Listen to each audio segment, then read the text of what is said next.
A very good morning to all my dear students. Today we are going to do second part of chapter 7, Gupta Age and other rulers in social science. Earlier in this chapter we studied about Chandragupta I, Emperor Samudragupta, Chandragupta II or Vikramaditya, their rise and fall of Gupta age, and we studied about what kind of administration they had. Okay, we also studied about the economic condition, religious status, and the decline of the Gupta age. So now we are going to start with Harshvardhana, which is given on page number 38, and then we will learn about Pulkeshi too, who is one of the most powerful king, Chalukyan king. Okay, and followed with the exercises given on page number 39 and 40 of your textbook. So the answers, of course, I'm going to share with you. Also, I will discuss in my video. So let's start with the part 2 of the chapter.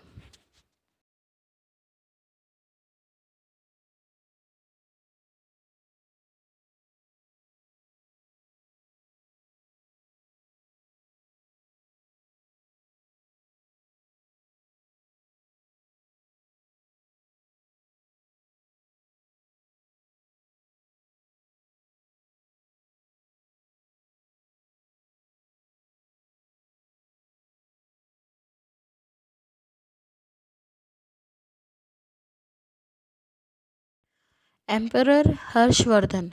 After Gupta age, the kingdom of Harshvardhan is considered as one of the important states of ancient India. Harshvardhan जब Gupta as ख़त्म हो गया, decline हो गया, उसके बाद में जो हर्षवर्धन का किंगडम था उसको इम्पोर्टेंट स्टेट्स माना जाता है of ancient India. He belong to Pushyabhuti clan of Thaneshwar. Rajyavardhan and Harshavardhan were sons of Prabhakar Vardhan, while his daughter was Rajyashri, who was married to King of Kannauj, ध्रुव वर्मन.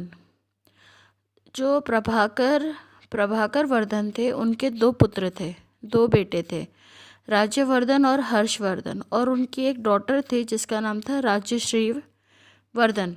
ठीक है, उनकी शादी किससे हुई थी? राज्यश्री की शादी हुई थी कन्नौज के राजा ध्रुव वर्मन के साथ. Gaud king Shashank and king of Malwa kidnapped Rajshri and attacked on the kingdom. जो गॉड किंग थे शशांक, ठीक है, और जो मालवा के राजा थे, उन्होंने दोनों ने मिलके क्या किया?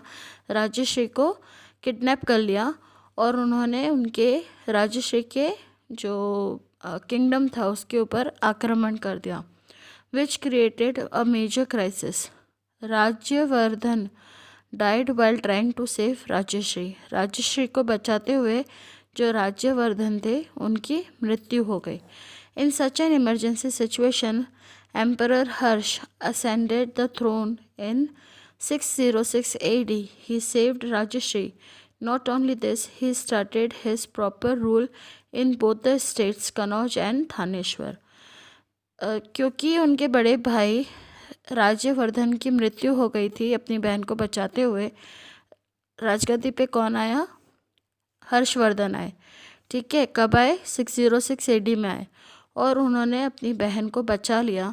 साथ में ही उन्होंने प्रॉपर जो रूल था किंग्स का, जो एक प्रॉपर रूल होता है, प्रॉपर एडमिनिस्ट्रेशन होता है, वो दोनों स्टेट्स में चालू किया, कन्नौज में और थानेश्वर में. Harshvardhan was last great emperor of ancient India. Ancient India के जो लास्ट ग्रेट एम्परर हैं वो हैं हर्षवर्धन. ठीक है. He spread his empire in Magadh, Odisha, Saraswat, Gauda, Mithila. यहाँ पर उन्होंने अपना राज्य फैलाया. कहाँ कहाँ? मगध, ओडिशा, सारस्वत, गौड़ और मिथिला में. इन contemporary states, Maitraka king Dhruv Sen was his son in law. His मतलब हम हर्षवर्धन के बारे में बात कर रहे हैं। तो कुछ कंटेम्प्रेरी स्टेट्स थे जिसमें मैत्रक जो किंग थे ध्रुवसेन, वो इनके सन इन लॉ बने, मतलब कि दामाद बने। Pulakeshi two was the most powerful ruler in the south में जो सबसे पावरफुल किंग था वो था Pulakeshi, who was also a Chalukyan king. Okay, Chalukyan king, लेकिन वो साउथ में थे, not in north. Harshavardhan north के बहुत बड़े किंग थे, ठीक है। In the battle of Narmada between Harshavardhan and Pulakeshi, Harshavardhan was defeated. Narmada के बीच में जब बैटल हुआ तब हर्षवर्धन और पुलकेशी के बीच में बैटल हुआ, लड़ाई हुई, और उस युद्ध में हर्षवर्धन हार गए। Harshavardhan was regarded as the powerful king in north of Narmada. Narmada के नॉर्दर्न साइड पर हर्षवर्धन को बहुत पावरफुल किंग माना जाता था, जबकि नर्मदा के साउथ साइड में पुलकेशी को ज़्यादा पावरफुल राजा माना जाता था। और जब दोनों की लड़ाई हुई तो पुलकेशी जीत गया और हर्षवर्धन हार गए। Cultural contribution of emperor Harshvardhan is very important. अब हर्षवर्धन के टाइम पर भी बहुत से कल्चरल कंट्रीब्यूशन हुए थे इन द कंट्री, जो कि बहुत इम्पॉर्टेंट है। चाइनीज़ ट्रेवलर ह्यूएन सांग came to India during this time. He stayed in his palace. Harsh was devotee of Shiv and later became a greater follower of Buddhism. He organized a religious conference under the presidency of जो हर्ष थे ना, वो हर्षवर्धन जो थे उनके time पर उनके palace में एक बहुत बड़ा चाइनीज़ ट्रेवलर हुएन सांग रहने के लिए आए और वो उनके पैलेस में ही रहे।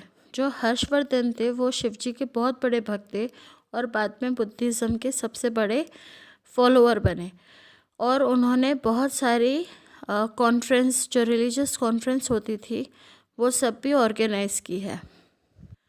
ही organised a religious conference under the presidentship of Hiuen Tsang. Hiuen Tsang के प्रेसिडेंटशिप के अंदर उन्होंने बहुत सारे religious religious conferences, satsang organise किए हैं। He placed idol of Buddha and mantle of elephant. एक हाथी के पुतले पर उन्होंने बुद्धा का आइडल बिठाला और उनको वर्शिप किया। A seminar was organised on Mahayana and Hinayana. Emperor Harsh had passion for literature, art and education. Great poet Banbhat was associated with his court. He had written great volumes like Harsh Charitram. हर्ष चरित्र मतलब हर्ष के बारे में, हर्षवर्धन के बारे में characterisation करना, and Kadambari इन संस्कृत। अब जो एम्परर हर्षवर्धन थे उनको ना पढ़ने का भी बड़ा शौक़ था, आर्ट का और एजुकेशन का भी बहुत शौक़ था। उनका एक बहुत बड़ा पोएट थे जिनका नाम है बनभट्ट। उन्होंने अपने पोएम्स में से उनकी जो 2 खास बड़े वॉल्यूम्स हैं जो उन्होंने लिखे हैं संस्कृत में, उनके नाम है हर्षचरितम एंड कादम्बरी। ये उनके 2 ग्रेट वॉल्यूम्स हैं। Mayur Bhatt and Jayasurya were also great poets of the time of Harsha. Mayur Bhatt and Jayasurya ये जो थे ये भी पोएट्स थे हर्षवर्धन के टाइम पर। Emperor Harsh himself was a high ranking literary figure. Harshvardhan खुद भी बहुत पढ़े लिखे थे, ठीक है, और उनको पढ़े लिखे व्यक्तियों में ही काउंट किया जाता था। He compose 2 plays called Priyadarshika and Ratnavali. उन्होंने 2 प्लेस कंपोज किए थे, वो प्लेस के नाम हैं, प्लेस यानी drama, Priyadarshika and Ratnavali. Along with it he also wrote a special play based on Jataka stories of Buddha named Nagananda. Buddhist की जो जातक कथाएं हैं हमने इसके बारे में पहले पढ़ा है, तो जातक कथाओं के बेस पर भी उन्होंने एक स्पेशल प्ले लिखा था जिसका नाम था Naganand. Okay, Harsh also formed friendly relation with other countries. He sent a delegation to China. Similarly, a Chinese delegation also visited India. In this way, Harsh was a high-ranking ruler, conqueror, administrator, and literature.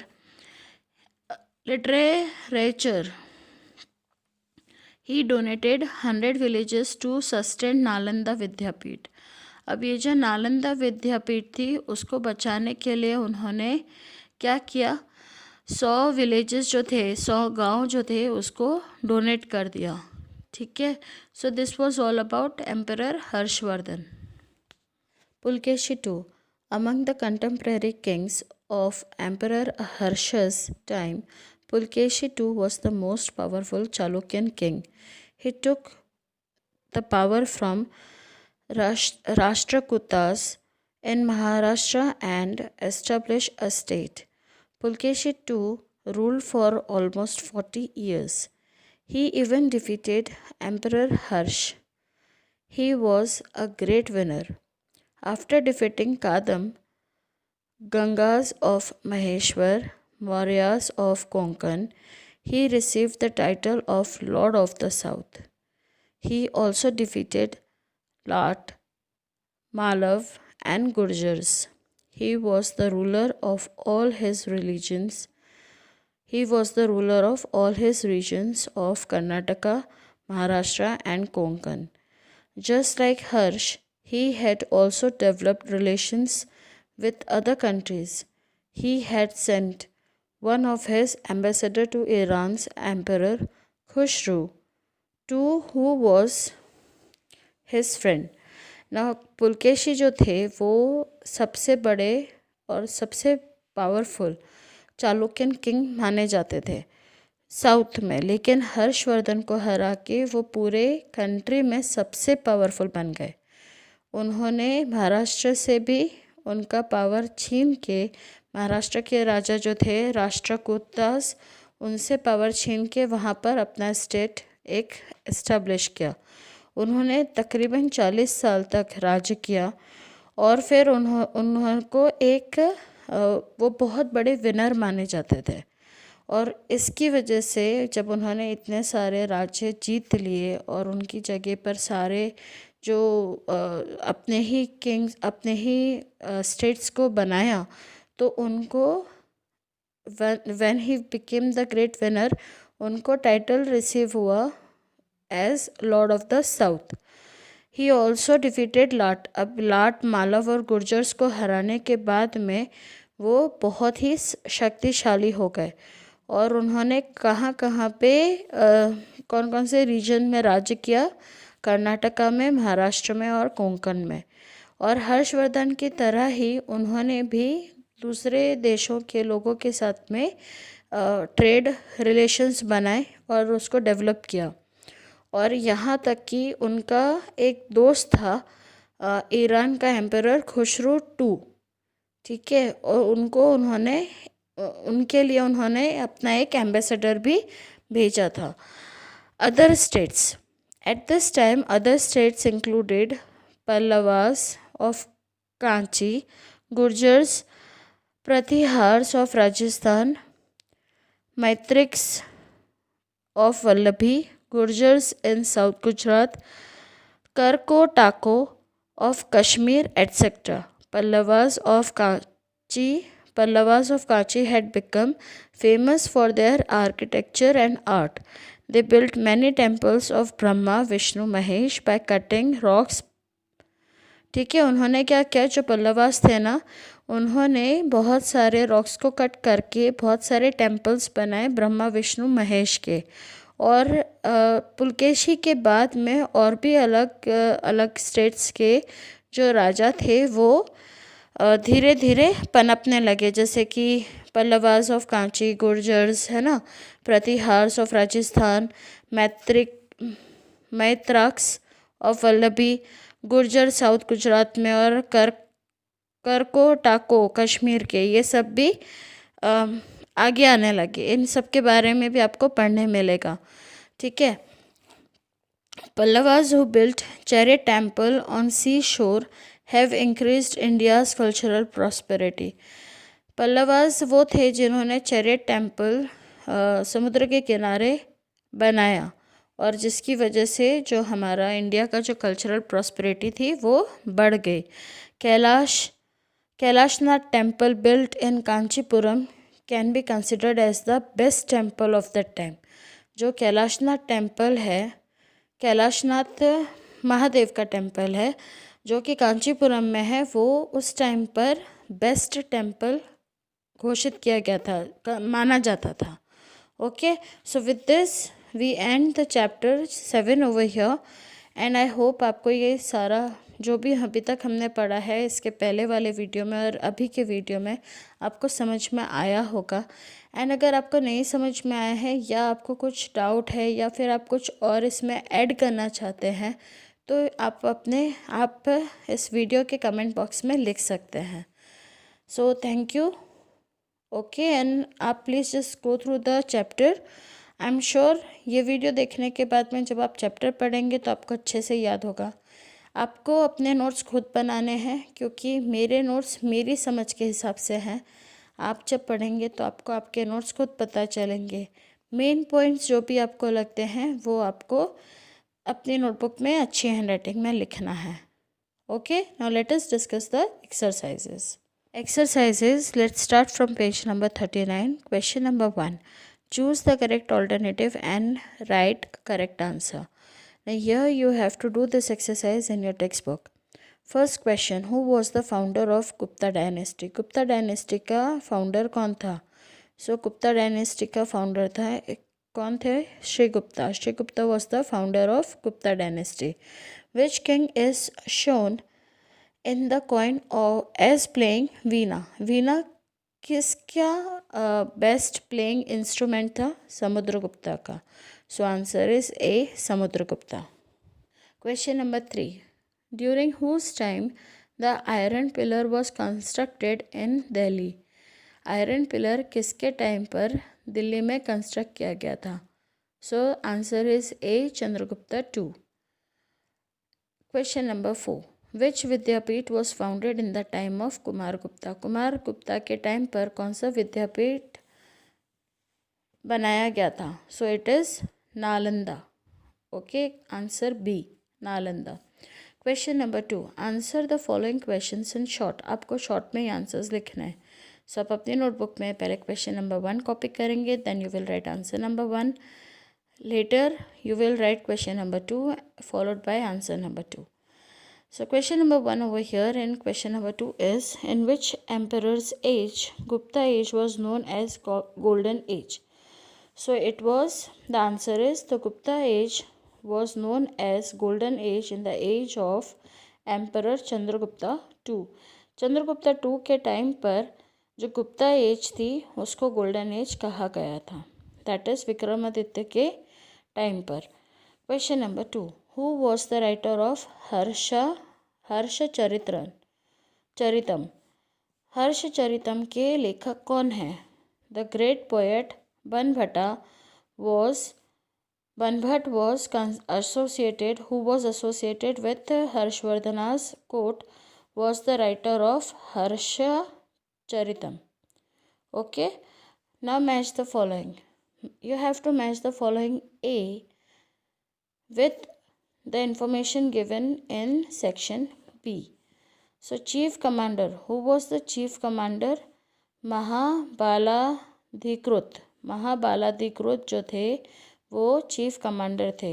District, इसमें से कौन सा district का नाम है? So district is subject. Okay, revenue में क्या आएगा? 6th part of production is the answer. Banabhatta क्या है? अष्टांग हृदय जो है वो बनभट का है. देन एम्परर ऑफ ईरान कौन था? क्या नाम है उसका? So it is Khusro. So this was the end of the exercises given on your page number 39 and 40 of your social science textbook. Okay, so with this we end the chapter over here.